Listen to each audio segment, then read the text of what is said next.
Hey guys, thanks for tuning in to another episode of Nuggets News. Today we welcome a special guest from Enjin, and that's Simon. How you going, mate? Good, thank you. Good. I, I Thank you so much for the time. oh, thanks for coming. I saw you at EdCon recently, and your speech was one of the best ones there. And I love the gaming space. I want to explore everything that Enjin's doing today. So, for those that haven't followed Enjin, what's the background behind this, and I guess the sort of development of the gaming space lately?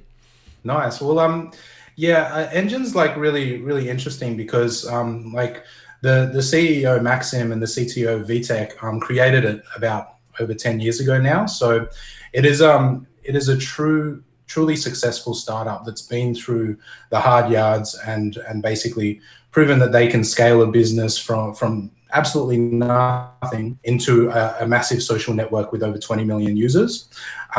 So basically, to me, that was just inspirational to be able to work with these two kind of visionaries and basically just help them push this to a whole new frontier that I believe will completely change gaming, like to its very core.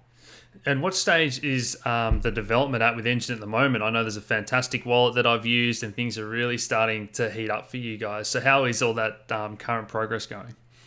It's incredible, to be honest. Like it's a massive roadmap that we've had to achieve, and so many products coming out of one project. It's really like these developers just blow my mind. Like the wallet, as you've seen, that's our kind of user facing platform that will onboard gamers into the crypto space. And then Engine X is basically it's a blockchain explorer, and that also onboards users into the crypto space. And it's basically the first platform that's ever existed where users can like browse and explore all of the gaming items within this world that we're kind of trying to build alongside all of these game developers and all of these other crypto projects. And the biggest thing that's just blown my mind recently was the Engine platform, which is basically game development tools that make it easy for any game developer in the world to adopt blockchain without needing to spend millions of dollars on blockchain technology and thousands of hours. So we released it 1 month ago, and we've had over 4,000 registered users for the Engine platform, which you can see right now at our platform.engine.io. And yeah, you can use that to create and integrate and manage digital assets on the blockchain, on the Ethereum blockchain, for any game, any website, any app, any software that you can literally think of. So. But yeah, you're incorporating a lot of the aspects of this industry that I love. You're building a platform for other people to come and develop and build on. And it's, a lot of people think of Engine as the wallet, but then you've got the in-game swapping of all the digital items, and now you've got the platform for developers. And you guys are doing so much. So it's fantastic to see. In terms of the gaming industry in general, I've been asking our guests, how do you see it maturing? Because as someone that was a sort of casual gamer back in the day, now I just see the recognition of Nvidia, AMD, microprocessors. It's starting to get talked about a lot in the mainstream, and we're seeing serious investors talk about the gaming industry for the first time. I think they're making more money now than the movie industry is the stat. Yeah. The gaming industry is bringing in more revenue than the movie industry and the music industry combined, which is massive. Yeah. So yeah, it's a big space. It's growing incredibly fast. Like from what I saw from memory, last year it was worth 120 billion in revenue. 6 years ago it was like 80 billion in revenue, and in 6 years it will be 160. I think I'm actually under exaggerating that difference. So within that kind of 12-year period or 10-year period, it's doubled in value, and that's incoming revenue. Like that's a lot different to market cap. Yeah. This is actual profit that developers can then put into gaming assets and creating ecosystems that completely transform their user experience. And we've got a different demographic of people, don't we? The old casual gamers is maybe someone 30 years old was, versus these kids that have grown up on phones.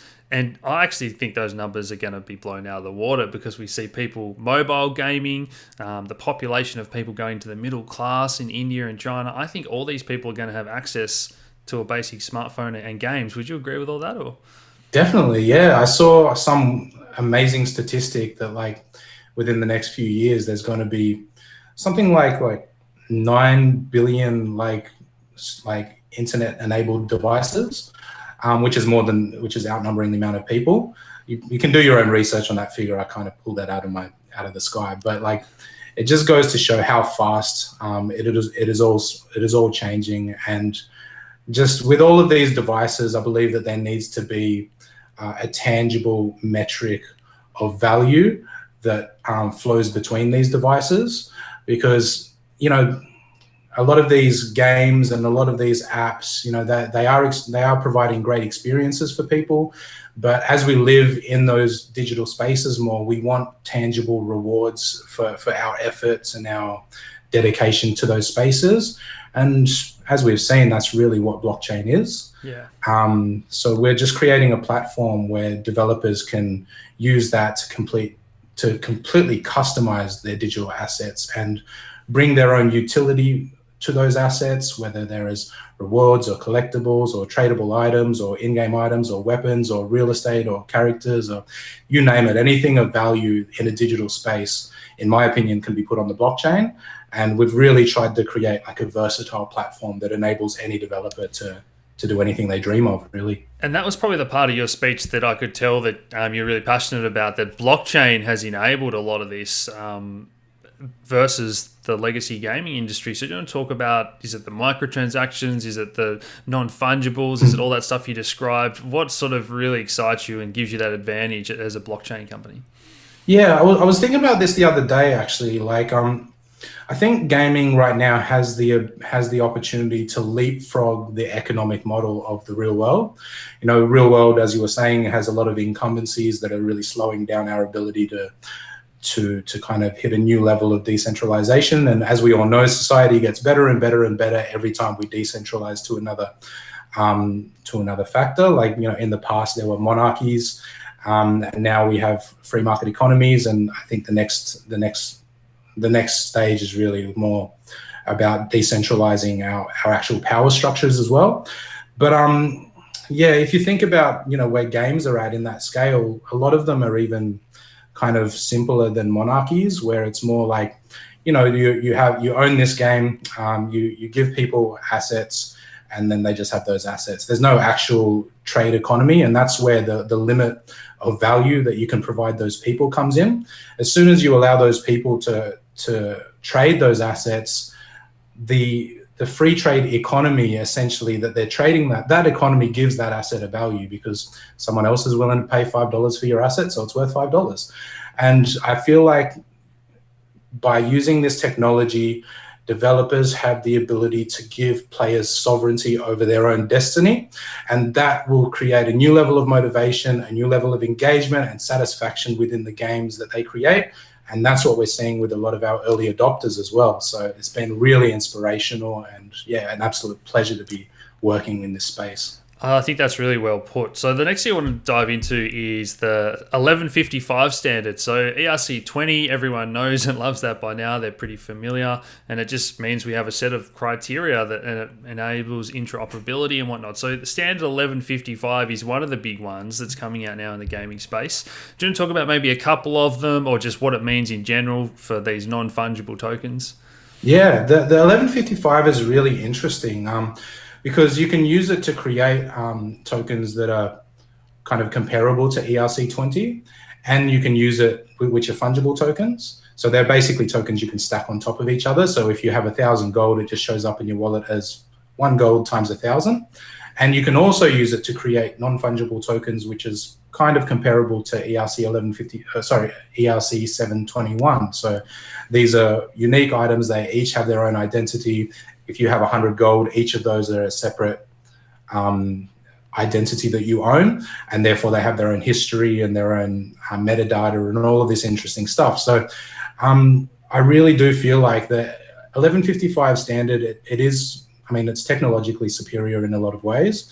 As soon as you create one 1155 asset, any other game, any other platform, any other app can basically just go, oh, I want to support that asset as well. Here you go, player, come into my game and you're going to have a sword in this game, or come into my website and I'm going to give you this avatar in my website, or jump into my map app and you're going to have this voice in my map app. There's this level of ownership can transcend walled gardens.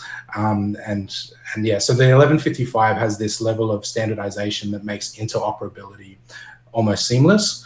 And yeah, you can literally integrate it. We've seen game developers use the Enjin platform to integrate and upload videos of that integration within days of that platform being released a month ago. So it's super easy to adopt, and the kind of really cool things, the cool levels of ownership that you can create with that. I can't wait to see what people do with it. Oh, this is the thing that fascinates me, the idea of this multiverse, where I might really like a game that's maybe not that popular, but I could build reputation, a good sword, I can build my gold stash, and then you can come over into the game that everyone else is playing, and they're like, who's this new guy? And you kind of build a reputation in the whole multiverse, the gaming world, and that's just something that I'd love you to talk about more. Definitely, yeah. There's a level of reputation just by owning things. We all naturally. I think that's a real important thing about this aspect of bringing blockchain to gaming economies, because it's a thing that means a lot to us as humans. People might call it shallow, but we do care about, I guess, status and reputation, and just people caring about who we are and respecting us as humans, and a lot of that does come with your assets and your ownership and your achievements and what you've done for the communities that you used to be in. And when you come into a new game and you own all of these items, people are going to be like, oh, who's this noob? Oh, wow, he's got all of this stuff. But then to your point, there's also the potential of so at a standard, like any game can integrate and any asset. But you can then get games that are working together to not only integrate the assets, but also build the reputation that you mentioned onto those assets. Yeah. So you could then have, like an in-game identity. Like my name could be Simon, and this is and you can see all of my stats from all of these games, and they're all, and my achievements in one game is affecting the next game. That does take a level of cooperation between the game developers, or if you're a game developer with multiple games, you just need to cooperate with yourself, so that becomes a lot easier. But even when you have, I have this epic sword, and I move into this game, and it allows me to experience new types of gameplay in that game. Like that's still super fascinating. Just being able to have your achievements in one world affecting your achievements in the next. And I think one thing that the gamers really crave for is for them to go through an experience and not have to say goodbye to it, goodbye to their hero, their items, their achievements after they leave that gaming world. And this creates that possibility, actually makes it easy. So. Yeah, I remember playing, Super Mario as a kid, and it's nothing more frustrating than turning the Nintendo off and you got to start from scratch again. So. or when someone accidentally resets it before you save the game or something. Yeah. So I want to talk about the Enjin token and all its utility. One of the things that really interested me was the fact that you can forge items, and in the future you can melt an item down and get your Enjin tokens back. So this to me is almost like a proof of stake, and it's something that makes tokens very valuable in my opinion. So do you want to talk about that a little bit? Definitely, yeah. It's ingenious how VTech and Maxim thought this up. Essentially, one kind of big issue with in-game items is the question of whether or not they're truly valuable within the gaming world right now. If I'm playing a game, it's very rare that I'll actually spend any money on that game. I'll be playing a free mobile game, but I don't want to spend $5 on this item because I'm just going to lose it afterwards. And, is it really valuable in the first place? And the prospect of staking Enjin coin inside those items is important for a few different reasons. When a developer puts that Enjin coin inside the item, they are providing a guaranteed level of value to that player, because that player can then destroy the item and then get the Enjin coin back out and then spend that Enjin coin on the markets that we see, and the value is obviously proven by that market. But on top of that as well, the actual Enjin coin within those items is acting like a kind of gold standard. How you have a gold ring and it's like, oh, I've got this 9-carat gold ring, and then someone comes along, well, mine's 18 karat gold. Yeah. Like, Yeah. oh, mine's worth twice as much. But on the market, it costs 10 times as much. We're seeing that same kind of natural human instinct come into play with these items as well, because you can have an item that's backed by 10 Enjin coin, but it'll be going for sale in peer-to-peer marketplace with for like $100, $100 or something. That's the exact question I was going to ask. If you build a sword and you forge it with 10 Enjin coin, it's the free market that decides, because of the other metadata or whatever you've accomplished in that sword, that it's now worth 100 Enjin coin. That's right? Yeah, thanks to the blockchain, there's some really interesting things that can actually create that value within that sword. So yeah, obviously the power within the game is one thing, and that's always inherent with anything that you buy for a game. I want to buy this Fortnite skin for $25 because it's really funny character and it speaks to who I am and that kind of thing. Or I want to buy this epic sword because it's just completely OP and it can just slay anyone. But then also you have the blockchain proves rarity beyond a shadow of a doubt. If Fortnite tells you that an in-game skin that they're creating only 25 of it, I believe them. I obviously believe them because it's Epic Games. But can they prove it beyond the shadow of the doubt? Not really. But once it's on the blockchain, it's instantly proven. All you need to do is go to Nginx and you can see. So. Yeah. So I want to get a little bit technical for our audience at home, because we've spoken about layer 2 solutions, and we know that Ethereum's chugging along at 15 transactions a second or whatnot. So if we have millions of gamers doing all this stuff, we can't write everything to the Ethereum blockchain. Now, hopefully our audience has got familiar with these layer 2 solutions where we can go aside and play some games, and then we report back to the blockchain the overall state of what's happened and what's been going on. So do you want to talk about how that applies to Enjin? I think it's Affinity, the side chains that you guys are working on, and sort of how that metadata and all those millions of clicks worked, and then report back to the blockchain. Yeah, I'm not a developer per se, so I'll do my best to kind of speak to it. But we're making really good progress on it. We're going to be releasing it in multiple stages. So the first stage is really aimed at trying to cut gas costs out as fast as possible completely. And then also I believe that your transactions will go through within about a second or so. So that's the first priority, just making that a lot easier. And then the next priority will be scaling that to many games, many massive games. We're really trying to build this out for mainstream audiences. The good news is, obviously, we already have games that are working with us. We already have game servers that can act as nodes.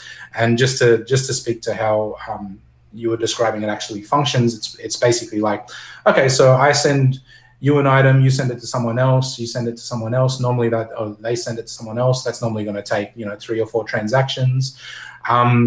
Affinity is all about taking all of those transactions onto a side chain, which functions a lot faster than the main chain. And then once a certain amount of those transactions are completed and compiled, you just download them all onto the main chain as one piece of hashed data. So yeah.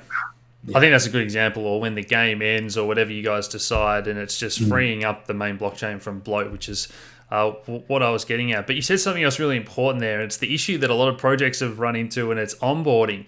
I don't want to have to get some Ethereum and put in my MetaMask wallet and then buy the tokens. And that's what you guys were just touching on then about freeing up the gas. Maybe Enjin will pay the gas because we want that new user to not have a bad experience at all. Exactly, yeah. And, again, we need to remember that we're dealing with game developers who have the potential and are making real money. So, there is revenue, and there are reasons for them to actually pay for that gas for their users. So then they can provide their users with more value, and then that value circulates through their economy and comes back to them. So I think it's a path that a lot of other projects are going to start to take. So do you want to talk about some of those partnerships? And, are you disrupting the big boys, or is this competition coming to you and say, hey, we want to work with you on this? How's that all sort of panning out? Yeah, definitely. Our goal is to be able to provide a tool set and also a bunch of technology that can be adopted by mainstream partners. Everyone's seen many of the obvious ones, we do have some really good partnerships in the in the gaming space and beyond. I think, like, from an adoption standpoint, like the really important scalable partnership to mention is with Unity Technologies, because they do have 4.5 million game developers utilizing their software.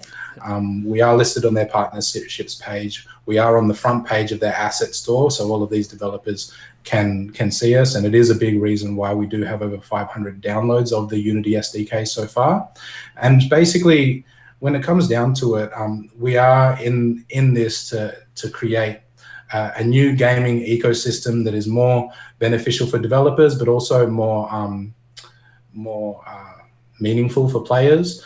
And also and these developers, they're going to be constantly using Enjin coin, putting it inside their items, giving it to those players. Those players all have Enjin coin, and basically those players are integrated into the blockchain economy, and just everyone. We're really trying to create a solution that benefits everyone equally. But yeah, absolutely. When it comes to any like big business that wants to create more value for their users, we do have many solutions that can really ease them straight into this ecosystem and this kind of growing reality, and basically save them a lot of time and a lot of guesswork as to what will work and what kind of isn't really relevant to them. Yeah, and again, that's why I like Enjin coin. For me personally, I have added this one to my portfolio because I see that use case all the way from the developers. If we have millions of people putting millions of tokens all locked up in all these items, and then millions of gamers, I just think this is such a fantastic idea. I know you can't talk about it as an investment. The question I want to finish on is, one more question before I finish on a fun one. So augmented reality and virtual reality, is that something that you guys have got on your longer term roadmap, or do you have any thoughts about that personally? Yeah, it's a very exciting space, like technology is going so fast, and I just think it's pretty much a matter of time before we have really cool looking glasses that are infusing digital realities with our real lives. It's just a matter of time before we have contact lenses that are doing the same. Yeah. And then it's just a matter of time before we have reasonably priced laser eye surgery that does the same thing as well. And once those digital worlds are infused seamlessly with our real world, it's just, there's going to be solutions that come out that are just undeniably good. And I feel like, we already have one really cool adopter called Diverse by VRX Labs. Basically what they do is they've created a bunch of little figures called Kaidi on the blockchain, and basically you buy a Kaidi, you then load up the Kaidi app, and then you can basically see that Kaidi just there on your hand, and then you can film that with your phone, and then you send that to your friends. And there's also going to be a streaming thing, so you could buy like a really rare item, like it could be a Kaidi, I don't know what they're actually going to be selling, and you could actually be wearing that, and the augmented reality could be filming, basically like Snapchat, so purchasable, rare digital wearables. And like the one thing that really excites me is when they start working with some of these other game developers who have their really like cool items. So you spent all this time playing this game, you love this game, you love the items that you've got from it, you've slayed many dragons with this sword, and suddenly you're filming yourself there with that sword, just going, hey, this sword right here, it's pretty remarkable. But augmented reality is going to go even to the next step, where we're looking around ourselves, we're seeing whole augmented reality realms. There could be augmented reality furniture all up in your house. There's going to be a lot of there's a lot of potential for virtual items that really do deserve a tangible value, and blockchain is the way to give them that tangible value. Yeah, I think it's definitely a scale. The fact that we're talking to each other in high definition with earpieces in, that has augmented our reality to some degree. So I think it's kind of already there, but I look forward to a future. And the final fun question was Ready Player One. I watched it the other night, and The Matrix is my favorite movie of all time.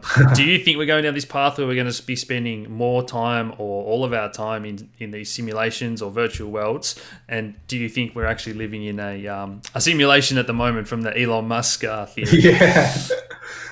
Yeah, the simulation thing, like how would you know? Like if it's that realistic that, you can feel everything and just the simulation is perfect, like how would you know? I obviously prefer to believe that we're not in a simulation. And, but yeah, I guess his theory is that, there's like once we hit a level where that simulation is that good, humanity is going to be at that level forever, or for many more years, or many more lifetimes than our singular lifetime we happen to have now. So yeah, then mathematically the chance is that we are in that reality, because it's more likely that we're in a later part of humanity, assuming that humanity lasts that long. Yeah, So and I mean, as a pharmacist, when we start to study how the brain works as well, and we get to that stage when we talk about consciousness, and we get taught at uni that we don't actually know how that works, and then you learn about how computers work, and they're just electrical signals the same as your brain. That's when I was really sort of down the rabbit hole, going, "Geez, you could think about this all day." But I've appreciated that interview, Simon. Any final thoughts for people at home? I will put all the links in the description below to check out Enjin. Sure. Thank you very much. And thanks for the time. And yeah, just final thoughts, I guess. Do your own research. Always do your own research. There is some incredible engine adopters right now, some game developers creating just massive value for their communities, and using the blockchain to achieve things that have never been possible before. So yeah, come say hi to us, come say hi to them. And yeah, it's all about fun within the Enjin community. So have as much fun as you can. And I'm sure we'll catch up again soon. Thanks for joining us today, mate. Great to meet you. See you guys. Cheers.